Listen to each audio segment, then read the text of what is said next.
Welcome to news talk with VD Sameer. Bihar के अंदर assembly elections जो है वो by the mid of November 2025 यानी इसी वर्ष इलेक्शन कमीशन ऑफ इंडिया बहुत संभव है कि नवंबर तक डेफिनेटली विधानसभा चुनाव जो है वो संपन्न हो जाएगा बिहार के अंदर। बिहार के अंदर पहले ये लग रहा था कि जो चुनाव है वो एनडीए और इंडिया जो अलायंस है उसके बीच हो रहा है, यानी एक तरफ भारतीय जनता पार्टी, जनता दल यूनाइटेड, चिराग पासवान, जतिन राम मांझी होंगे और दूसरी तरफ आरजेडी, कांग्रेस और जो वामपंथी दल हैं वो होंगे। तो दो गठबंधन के भीतर जो हमको इलेक्शन देखने को ऐसा मिल रहा था कि दोनों गठबंधन के बीच ये चुनाव होगा। लेकिन जैसे जैसे चुनाव का समय नज़दीक आ रहा है, प्रशांत किशोर जो हैं वो बहुत बड़े प्लेयर बन के बिहार की राजनीति के अंदर उभर रहे हैं। प्रशांत किशोर, जिन्हें पीके के नाम से जाना जाता है, पॉलिटिकल स्ट्रेटजिस्ट रहे हैं। प्रशांत किशोर ने भारत के तमाम जो बड़े राजनीतिक दल हैं, बड़ी हस्तियां हैं, उनके लिए चुनाव प्रचार में उनकी कहीं ना कहीं मदद की थी, जिसमें भारतीय जनता पार्टी, कांग्रेस, आम आदमी party, TMC, in fact Janata Dal United, इन सभी के साथ प्रशांत किशोर ने एज पॉलिटिकल स्ट्रेटजिस्ट काम किया हुआ। और अभी प्रशांत किशोर पिछले 2.5-3 साल से जन स्वराज पार्टी उन्होंने बनाई है और बिहार के अंदर वो लगातार 2.5-3 साल से गांव-गांव, देहात-देहात, शहर, चाहे वो गांव हैं, छोटे कस्बे हैं, छोटे शहर हैं, बड़े शहर हैं, वहाँ पे लगातार उन्होंने पद यात्रा की है, जिसका रिजल्ट अब उनको देखने को हम सबको मिल रहा है। यानी बिहार के अंदर एक बहुत बड़ा तबका, एक बहुत बड़ा वर्ग ऐसा है जो पहले Bharatiya Janata party, RJD, Janata Dal United, Chirag Paswan के खेमे में अपना वोट डाला करता था, लेकिन अब ये तमाम जो पार्टीज हैं इनको अकेले ही प्रशांत किशोर चैलेंज दे रहे हैं बिहार के अंदर। यानी तमाम बड़ी पार्टीज जो हैं बिहार के अंदर चुनाव में जो उतरी हैं, कहीं ना कहीं सभी को डेंट डाल रहे हैं प्रशांत किशोर जन स्वराज पार्टी के माध्यम से। मैं आपको बिंदुवार तरीके से बताऊंगा कि डेंट वो किस तरह से लगा रहे हैं। तो सबसे पहले बिहार में जो गणित समझना है असेंबली का वो बहुत ज़रूरी है। 243 सीट्स हैं असेंबली के अंदर और सरकार बनाने के लिए किसी पार्टी को, गठबंधन को 122 सीट्स का जो आंकड़ा है वो प्राप्त करना है। इस वक्त कोई भी इंडिविजुअल पार्टी जो है वो अपने बलबूते, उनके पास 122 का नंबर नहीं है और भारतीय जनता पार्टी, जनता दल यूनाइटेड दोनों मिलके इस 122 के आंकड़े को पार करते हैं और उनकी सरकार बनी है। यानी नीतीश बाबू जो हैं वो लगातार चीफ मिनिस्टर हैं बिहार के सिंस 2005, 20 साल उनको होने वाले हैं। नीतीश बाबू कभी भारतीय जनता पार्टी, अमूमन लंबे समय से वो भारतीय जनता पार्टी के साथ जुड़े हुए हैं, चीफ मिनिस्टर हैं, लेकिन बीच बीच में वो पलटी मारते हुए आरजेडी के साथ भी सरकार बना चुके हैं। मैं अब आपको बताना चाहूँगा कि इस चुनाव के अंदर राहुल गांधी ने भी बहुत एफर्ट किया है, कांग्रेस ने बहुत एफर्ट किया है। एक लंबी यात्रा, जैसे लोकसभा चुनाव 2024 के पहले राहुल गांधी ने भारत जोड़ो यात्रा निकाली थी, उसी परिप्रेक्ष्य में, उसी पृष्ठभूमि में, क्योंकि वो जो यात्रा निकाली थी राहुल गांधी ने भारत जोड़ो, उससे लोकसभा चुनाव में बहुत फ़ायदा मिला था कांग्रेस को और उनकी टैली लगभग डबल हो गई थी when we compare it with 2019। तो बहुत फ़ायदा हुआ था। उसी की कंटिन्यूटी तो आगे करते हुए बिहार में भी यात्रा हुई है।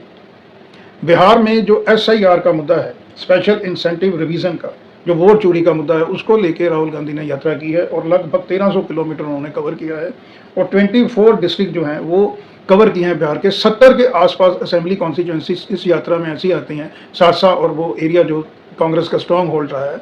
तो कांग्रेस ने ये यात्रा बहुत स्ट्रेटेजिक तरीके से निकाली कि जो 70 सीट्स हैं, जिसमें से बहुत कम सीटें मिली थी, 19 सीटें मिली थी केवल, जो 2020 का चुनाव हुआ था, ये स्ट्रॉन्ग होल्ड में कांग्रेस की परफॉर्मेंस बहुत ख़राब रही थी, उसी रूट को चुना है इस यात्रा के माध्यम से। और कांग्रेस की अभी ये सोच है और कांग्रेस कोशिश कर रही है कि लगभग 35 से 40 सीटें का आंकड़ा वो यहाँ से प्राप्त करे। यात्रा में बहुत ज़्यादा जो यूथ है, खासकर जो मुस्लिम यादव माय समीकरण है, वो भी जुड़ा और यात्रा से इतने ज़्यादा उत्साहित हो गए हैं कांग्रेस के जो बिहार के लीडर्स हैं, वो 90 सीटों की डिमांड करने वाले हैं आरजेडी से, क्योंकि गठबंधन में आरजेडी के साथ चुनाव लड़ेगी कांग्रेस। तो Congress is now demanding near about 90 seats. लेकिन कांग्रेस को ये ज़रूर एहसास होना चाहिए कि पिछली बार जो 19 सीटें उन्होंने जीती थी 70 में से, और कहीं ना कहीं जो यूपी उस वक्त आज का जो इंडिया अलायंस है यूपी हुआ करता था, यूपीए की तेजस्वी यादव की सरकार इसीलिए नहीं बन पाई थी 2020 में कि कांग्रेस ने सीटें ली ज़्यादा और कांग्रेस की परफॉर्मेंस रही बहुत बुरी। तो कांग्रेस को भी ध्यान रखना चाहिए कि 90 सीटें मांगने से पहले वो ज़मीनी स्थिति भी अपनी देख लें कि वो कहाँ पे हैं, क्योंकि कांग्रेस का संगठन जो है वो बिहार के अंदर बहुत ही, मैं समझता हूँ, इस वक्त वीक है। तो अब मैं आपको बिंदुवार तरीके से बताता हूँ कि किस तरह से Prashant Kishor is going to dent all the political parties. शुरुआत करते हैं जनता दल यूनाइटेड नीतीश कुमार की पार्टी से। नीतीश बाबू, जैसे मैंने आपको बताया, 20 साल से लगातार चीफ मिनिस्टर हैं बिहार के, और नीतीश बाबू ने जो दलित में महादलित की एक डेफिनेशन बनाई बिहार के अंदर, जिसमें ओबीसी समाज में यादव्स को छोड़ के दूसरी जो जातियां हैं उनको ऊपर कॉन्सेंट्रेट किया नीतीश बाबू ने, अलॉन्ग विद जो वुमेन महिला वोटर हैं, और ये तकरीबन 20% के आसपास का जो वोटर है ये लगातार इंटैक्ट है नीतीश बाबू के साथ सिंस 2005। अब नीतीश जी की जो हेल्थ है वो एक बहुत बड़ा इशू बन रहा है, और ऐसा माना जा रहा है कि जो जनता दल यूनाइटेड का वोटर है वो कांग्रेस, भारतीय जनता पार्टी, आरजेडी की तरफ जा सकता था, दलित में महादलित वोटर और महिलाएं, कुर्मी समाज जहां से नीतीश बाबू आते हैं उसकी भी इसके अंदर आप गिनती कर सकते हैं।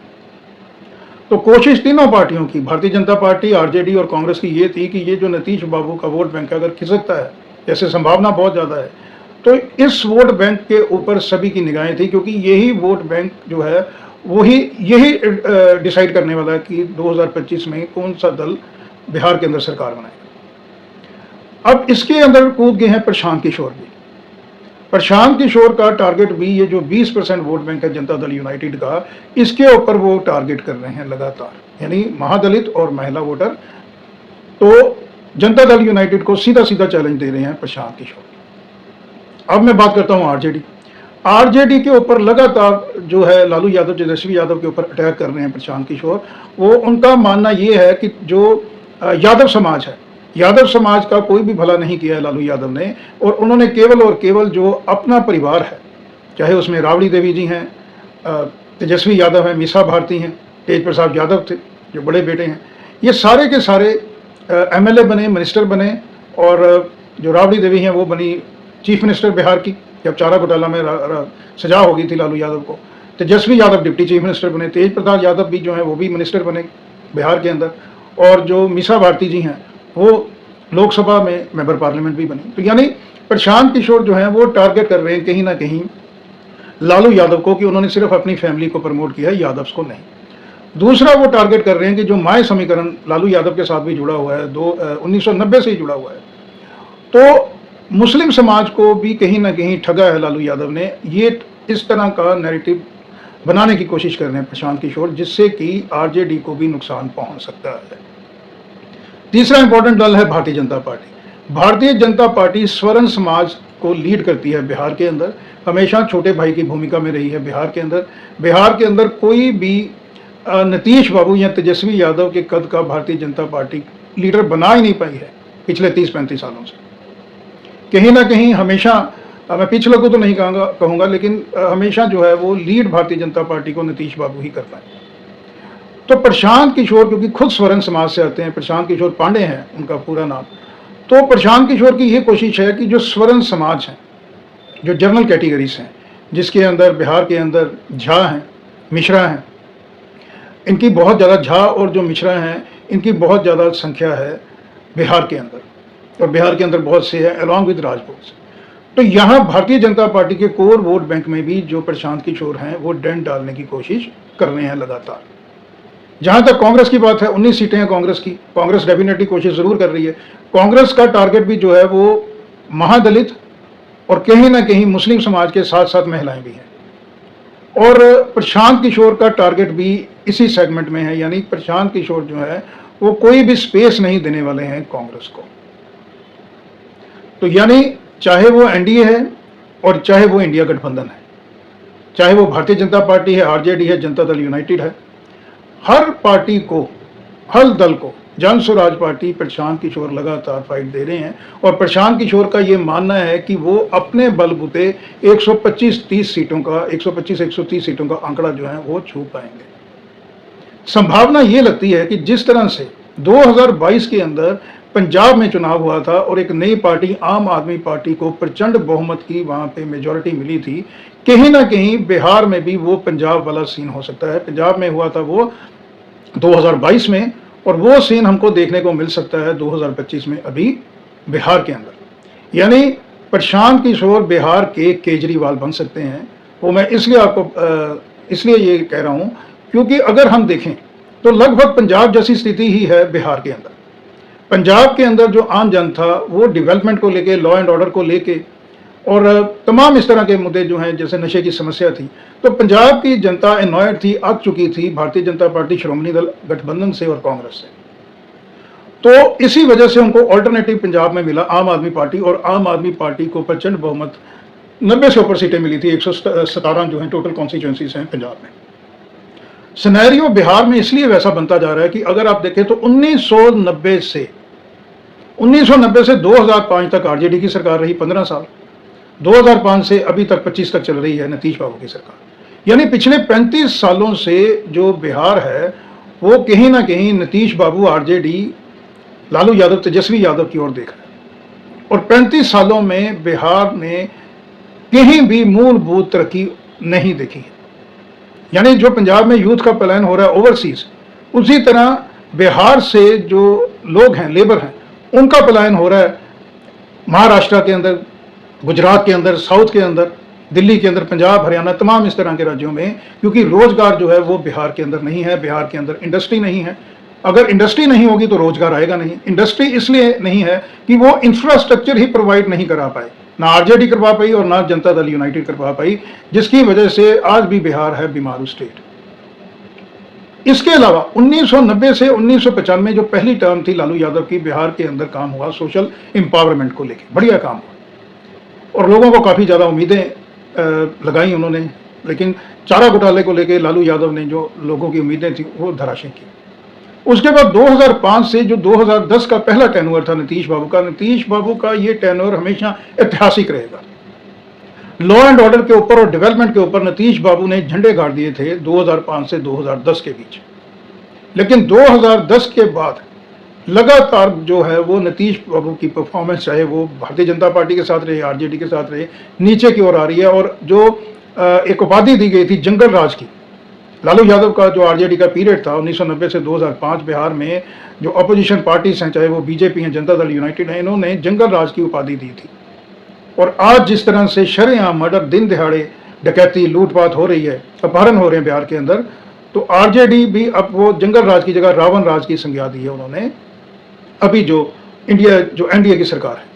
तो यानी कटहरे में दोनों ही पार्टीज खड़ी हैं, एनडीए भी खड़ा है और इंडिया गठबंधन, और बिहार जो है, बिहार की जो जनता वो इसमें लगातार पिस रही है जिस तरह पंजाब के अंदर था। तो बहुत मुमकिन है कि बिहार की जनता जो है वो फुल मेजॉरिटी की सरकार बना भी सकती है in favour of Prashant Kishor जन Swaraj party, like they did in Punjab. तो पंजाब वाली पोजीशन भी हमको देखने को मिल सकती है बिहार के अंदर। तो बिहार के अंदर जो सेगमेंट जो डिसाइड करने वाले हैं इस चुनाव की रिजल्ट को, यानी दिशा और दशा को, वो है मिथिलांचल और पूर्वांचल। तो मैं आपको बताना, सीमांचल, माफ कीजिए, मिथिलांचल और सीमांचल, ये लगभग मैं समझता हूँ कि 70 से 75 सीटों का गणित ऐसा है जो किसी भी दल की सरकार बना सकता है बिहार के अंदर। इसके अंदर कटिहार, पूर्णिया, किशनगंज, अररिया, सहरसा, दरभंगा, समस्तीपुर, मधुबनी, बेगूसराय, मुजफ्फरपुर, मैदोपुरा जैसे एरियाज हैं।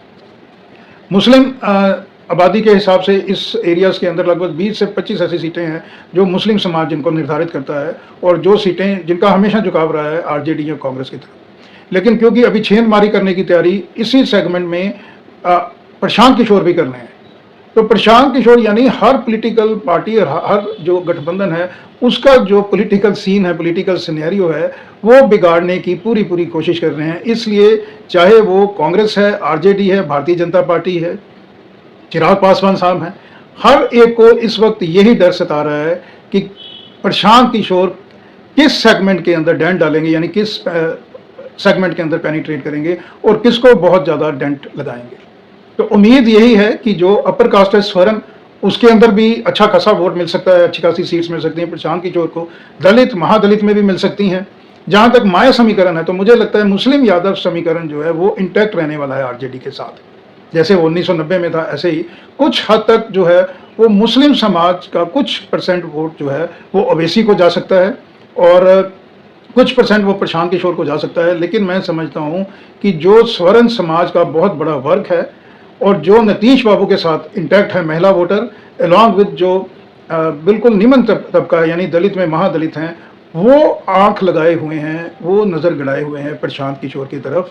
और प्रशांत किशोर जिस तरह से दावे भी कर रहे हैं, वो खुद ही कह रहे हैं कि यहाँ तो वो फर्श पे होंगे, यहाँ अर्श पे होंगे, यहाँ तो वो बोल रहे हैं कि वो डबल डिजिट यानी 10 सीटें भी नहीं ले पाएगी जनसुराज, और यहाँ फिर वो बोल रहे हैं कि जनसुराज जो है वो 125-30 सीटों तक पहुँचेगी, यानी अपने आप वहाँ पे अपने बलबूते without any support Prashant Kishor Jan Suraaj claim कर रहे हैं कि वो बिहार के अंदर बिहार की खुशहाली, बिहार की डेवलपमेंट के लिए प्रशांत किशोर क्लेम कर रहे हैं कि जन स्वराज पार्टी जो है वो बिहार में झंडे गाड़ेगी।